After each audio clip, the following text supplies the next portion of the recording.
யோவான் 21வது அதிகாரத்தில் 9வது வசனத்தை நாங்கள் வாசிப்போம். அவர்கள் கரையிலே வந்திறங்கின போது கரி நெருப்பு போட்டிருக்கிறதையும் அதன் மேல் மீன் வைத்திருக்கிறதையும் அப்பத்தையும் கண்டார்கள். சில வேளையில் நாங்கள் ஒரு வேறு ஹாலிடேக்கு வேறு எங்கேயாவது போகிறோம், வேற ஒரு சிட்டிக்கு போகிறோம், இல்லாட்டி வேற ஒரு தேசத்துக்கு போகிறோம்னு சொன்னால் அந்த தேசத்தில் சில வேளை எங்கட சாப்பாடு கிடைக்காது, சோறு கறி கிடைக்காது இல்லையா? அப்போ அந்த அங்கத்திய சாப்பாடுகளெல்லாம் சாப்பிட்டுட்டு போகும்பொழுது சில வேளையில் நாங்கள் போகிற கடை தெருவில் ஏதாவது ஒரு இந்தியனோ ஸ்ரீலங்கன் ரெஸ்டாரண்ட் இருந்து அந்த ரெஸ்டாரண்ட்டுக்குலேருந்து ஒரு வாசம் பெறும் பாருங்க. அந்த ரச்சி கறி, அந்த குழம்பு, அந்த சோறு எல்லாம் ஒரு வாசம் பெருகல. அந்த வாசம் என்ன செய்யுமங்கள? வீட்டை நினைவுபடுத்தும். எங்களுடைய வாழ்க்கையில் யோசிச்சு பார்த்தீங்கன்னா வாசங்கள் எங்களுக்கு நினைவுகளை திரும்ப கொண்டு வருகிறதாக இருக்கிறது இல்லையா? ஒரு காரியத்தை நாங்கள் மணக்கும் பொழுது ஒரு வாசம் பெறும் பொழுது இந்த வாசம் சில பெர்ஃப்யூமை சில இதண்டும் பொழுது அம்மா எனக்கு ஞாபகம் பெறுவா, இந்த அம்மாவை மாதிரி அந்த வாசம் பெறுகிறதே என்று சொல்லி. அப்போ ஒவ்வொரு வாசமும் ஒவ்வொரு நினைவுகள், ஒரு அனுபவங்களை எங்களுக்கு நினைவு கூறுகின்றது. என்ன சப்ஜெக்டுக்கு வெளியால் போட்டேன்னு நினைக்கிறீங்களா? இங்கே என்ன நடக்குதுன்னு சொன்னால், இங்கே அவன் பேதுரு அந்த இடத்துல வந்து நின்ற பொழுது அவனுக்கு என்ன வாசம் வந்திருக்கான்? சில பேர் சொல்றீங்க மீனும் அப்பமும் வரணும்னு சொல்லி, உங்களுக்கு வயிற்றில் பசி இருக்கிறபடியா நீங்கள் அப்படி சொல்கிறீங்க. ஆனால் அந்த மீனையும் அந்த அப்பத்தையும் விட அவன் அந்த இடத்துல மணந்திருக்கக்கூடிய வாசம் என்னன்னு சொன்னால் அந்த கரி நெருப்பு. நெருப்பு ஒன்று இருக்குது. கரி நெருப்பு தெரியுமா? இப்போ சாக்கோல் சிக்கனே நாங்கள் விரும்பி போய் சாப்பிடுகிறோம். அந்த சாக்கோல் சிக்கனுக்குன்னு ஒரு வாசம் இருக்குது, அந்த சாக்கோல் சிக்கனுக்குன்னு ஒரு தன்மை இருக்குது இல்லையா? அப்போ இந்த கரி நெருப்பினுடைய வாசம் அவனுக்கு அடித்திருக்கும். அந்த வாசம் எதை அவனுக்கு நினைவிலே கொண்டு வந்திருக்கும் என்பதை பார்த்தோம் என்று சொன்னால் நாங்கள் திருப்பிக் கொள்ளுவோம். யோவான் 18வது அதிகாரத்தில் 17வது வசனம்.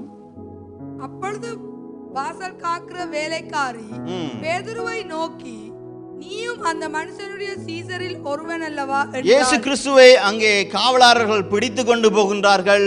இங்கே பேதுரு பின்பாக ஒளிந்து மறைந்து வந்து கொண்டிருக்கின்றான். அங்கே பேதுருவை பார்த்த ஒரு வேலைக்காரி சொல்லுகின்றாள், நீயும் அந்த மனுஷருடைய சீசரில் ஒருவன் அல்லவா என்றால் அவன் நான் அல்ல என்றான். நான் அல்ல என்றான். அப்பொழுது வாசல் காக்கிற வேலைக்காரி பேதுருவை நோக்கி, நீயும் அந்த மனுஷனுடைய சீசரில் ஒருவன் அல்லவா என்றாள். நான் அல்ல என்றான். பாருங்க, எந்த இடத்துல அது நடக்குதாம்? வேலைக்காரி பேதுருவை பார்த்து,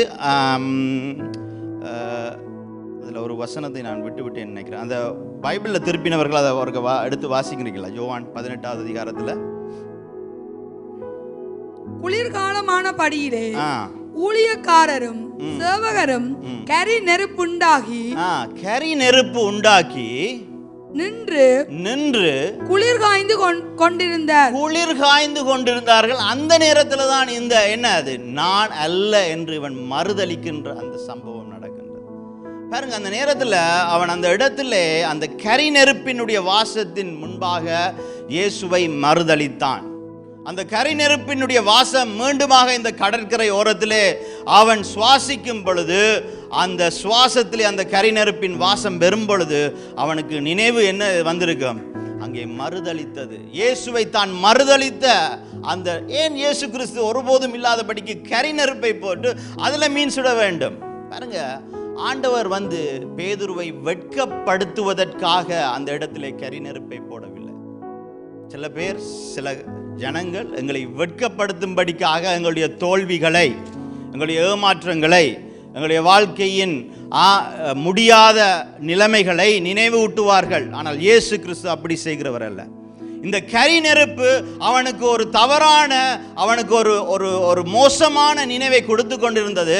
அந்த மோசமான நினைவை தேவன் அந்த மோசமான அந்த வாசத்துக்கு முன்பாகவே மாற்றும்படிக்காக, எந்த இடத்திலே அவன் இயேசுவை மறுதலித்தானோ அந்த இடத்திலே இயேசுவை ஒப்புக்கொண்டு இயேசுவை அன்பு செய்கிறேன் என்று 3 தரம் சொல்லும்படிக்காக, அவனுடைய நினைவை மாற்றும்படிக்காக ஆண்டவர் அந்த இடத்திலே அதை செய்கிறதை நாங்கள் காண்கின்றோம்.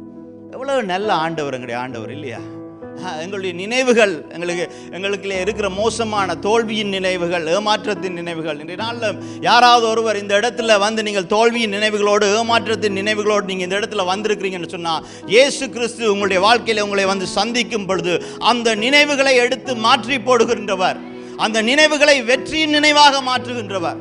எந்த இடத்திலே நாங்கள் தோற்று போனோமோ அந்த இடத்திலே எங்களை ஜெயம் கொள்ள செய்கிறவர் தேவன்.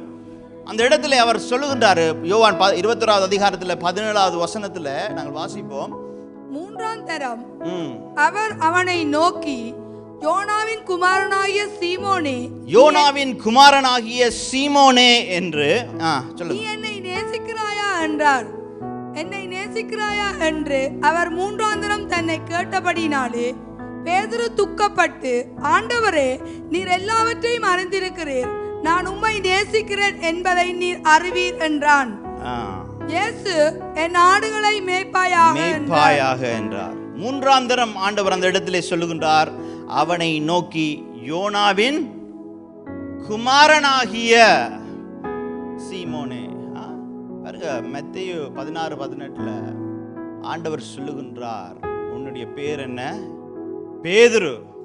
இந்த கல்லின் மேல் என் சபையை கட்டுவேன், பாதாளங்களின் வாசல்கள் அதை மேற்கொள்ளாது என்று சொல்லி பேதுரு என்று பெயர் வைத்த தேவன் இந்த இடத்துல பேதுருண்டா கூப்பிடுறாரு. எங்க போயிட்டாரு? யோனாவின் குமாரனிடத்துக்கு போயிட்டாரு. அப்ப பேதுரு, அப்ப அந்த கல் இல்லையா, அந்த ரொக் இல்லையா, பேதுரு உறுதியானவன் இல்லையா, பேதுரு பலசாலி இல்லையா? அப்ப ஏன் ஆண்டவர் அங்கே பேதுருவுடைய அடையாளத்தை மீண்டுமாக யோனாவின் குமாரனே என்று சொல்லுகின்றார்? பாருங்க, ஒருவன் தன்னுடைய பலவீனத்தை உணர்ந்தால்தான் அவன் தேவனிடத்திலே தன்னை ஒப்பு கொடுத்து தேவனாலே கட்டப்படக்கூடும். இந்த இடத்திலே அவன் பேதுருவாக நினைத்தான். அவன் பட்டயத்தை உருவினது அவன் தான் முதலாவது ஆள். ஏன்? ஆண்டவருக்காக நிற்கின்ற பலவான், வலிமையுள்ளவன் நான் என்று நினைத்தான். அந்த நினைவிலே இருந்தவன் தோற்று போன பொழுது அவனுக்கு அதால தாங்க முடியவில்லை. ஆனால் இந்த இடத்திலே யோனாவின் குமாரனே என்று சொல்லி ஆண்டவர் அழைத்ததற்கு காரணம், நீ மனுஷன்தான், மனுஷர்கள் விழுவார்கள் இல்லையா? எங்களுடைய அடையாளம் வந்து நாங்கள் மனுஷர்கள், நாங்கள் விழுந்து போகலாம். ஆனால் விழுந்து போனாலும் யோனாவின் குமாரன் தேவனுடைய கரத்தில் இருக்கிறபடினால தான் அவன் பேதுரு அந்த கல்லின் மேலே. இன்றைய நாளில் நாங்கள் தேவனுடைய கரத்தில் இருக்கும் பொழுதுதான் நாங்கள் வலிமை உள்ளவர்களாக இருக்கின்றோம். பாருங்க, ஆண்டவருடைய ஒவ்வொரு வார்த்தைகளும் ஒவ்வொரு காரியத்தை அங்கே செய்கிறதா இருக்கின்றது. நேசிக்கிறாயா என்று அவர் 3 தரம் கேட்டார். தன்னை கேட்டபடினாலே பேதுரு துக்கப்பட்டு, ஆண்டவரே, நீர் எல்லாவற்றையும் என்னவா அவருக்கு வாசிங்க. 3ஆம் தரம் அவர் அவனை நோக்கி, யோனாவின் குமாரனாகிய சீமோனே, நீ என்னை நேசிக்கிறாயா என்றார். என்னை நேசிக்கிறாயா என்று அவர் 3 தரம் தன்னை கேட்டபடினாலே பேதுரு துக்கப்பட்டு, ஆண்டவரே, நீர் எல்லாவற்றையும் அறிந்திருக்கிறீர், நான் உம்மை 3 தரம் கேட்டாரு. அப்ப 3 தரம் ஏன் ஆண்டவர் கேட்டவனும் பாருங்க, அவனுக்கு 3 தரம் அவன் திரும்ப திரும்ப தன்னுடைய குற்றத்தை ஒப்பு கொடுக்கிறதற்காக ஆண்டவர் கேட்டாரு. இல்ல, அவன் 3 தரம் மறுதளித்திருக்கின்றான், 3 தரம் அவன் பிழை விட்டிருக்கின்றான். இப்ப அவன் விட்ட பிழைகள், விட்ட மறுதளிப்புக்கு ஒவ்வொன்றுக்கும் தன்னுடைய அன்பினாலே அதை என்ன செய்யறார்? ஆண்டவர் மாற்றுகின்றார். என்ன? ஒப்பு கொடுத்தலாக அன்பு செய்கிறேன் ஆண்டவரே என்று சொல்லும் பொழுது அவன் முதலாவது மறுதளித்தது அங்கே என்ன செய்கிறது? அழிக்கப்பட்டு போகின்றது. 2ஆம் முறம் அவன் ஆண்டவரே நான் உம்மை அன்பு செய்கிறேன் என்று சொல்லும்போது 2வது தரம் அவன் மறுதளித்தது அங்கே அழிக்கப்பட்டு போகின்றது. 2ஓடு விடவில்லை, நீ 3 தரம் மறுதளித்திருக்கிறாய், அந்த நினைவு உனக்கு வேண்டாம். நீ 3 தரம் ஒப்பு கொடுத்தபடினாலே அந்த காரியத்தை நான் எடுத்து, நான் எனக்கு முன்பாக அது இருக்கிறதில்லை, நான் உன்னை மீண்டும் கட்டுவேன். பாருங்க, எங்களுடைய தவறுகளை, எங்களுடைய பிழைகளை, எங்களுடைய மறுதளிப்புகளை தன்னுடைய அன்பினாலே அவர் மூடுகிற தேவன். அதனால தான் கேட்கிறாரு, அன்பு செய்கிறீர். அன்பு எல்லாவற்றுக்கும் மேலானது என்பதை உணர்த்தும்படிக்காக அந்த இடத்திலே அவர் செய்கின்றார். பாருங்க, அந்த இடத்துல அவர் சொல்லிட்டு இயேசு சொல்லுகிறாரு, என் ஆடுகளை நீ மேய்ப்பாயாக. நீ இன்று முதல் மனுஷனை பிடிக்கிறவனாய் ஆவா என்று சொல்லி ஆண்டவர் அழைக்கிறாரு. பேதுருவை முதல் தரம் ஆண்டவர் சந்தித்த பொழுது அவன் மீன் பிடித்து கொண்டிருக்கிறான். அந்த வேலைகள் எல்லாவற்றையும் விட்டுவிட்டு அங்கே பேதுரு இயேசு கிறிஸ்துவுக்கு பின்பாக போவதற்கு காரணம், ஆண்டவர் சொல்கிறார், நான் உன்னை இனி மனுஷரை பிடிக்கிறவன். பாருங்க, பேதுரு வந்து இப்ப என்ன செய்கிறான்? மனுஷரை பிடிக்கிறதையும் விட்டுட்டு திரும்பவும் மீன் பிடிக்கிறதுண்டா பேதுருவுக்கு பிடிக்கும் இல்லையா? ஆனா ஆண்டவர் என்ன செய்றாரு? அந்த பிடிக்கிறதுல இருந்து ஆண்டவர் என்ன செய்றாரு? நீ என் ஆடுகளை மேய்ப்பாயாக என்று சொல்லி பாருங்க. இந்த இரண்டாவது அழைப்பு ஆண்டவர் இங்கே பேதுருவுக்கு இரண்டாவது ஒரு அழைப்பை இந்த இடத்துல கொடுக்கின்றார். இந்த இரண்டாவது அழைப்பு அந்த முதலாவது அழைப்பையும் பார்க்க இன்னும் ஆழமுள்ள ஒரு அழைப்பா இருக்கின்றது.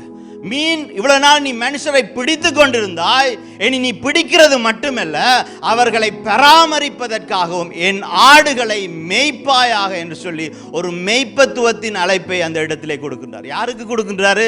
வெற்றி பெற்ற பேதுருவுக்கா கொடுக்கின்றாரு? இல்ல, மனம் திரும்பிய பேதுருவுக்கு, மனம் கசந்த பேதுருவுக்கு, தேவன் மேலே இன்னும் அன்பு செய்கிற பேதுருவுக்கு ஆண்டவர் இன்னும் ஆழமான நோக்கத்தை, ஆழமான அழைப்பை அந்த இடத்திலே ஆண்டவர் கொடுக்கிறதை நாங்கள் பார்க்கிறோம். அதுதான் உண்மையான என்னது சீர்திருத்தம்.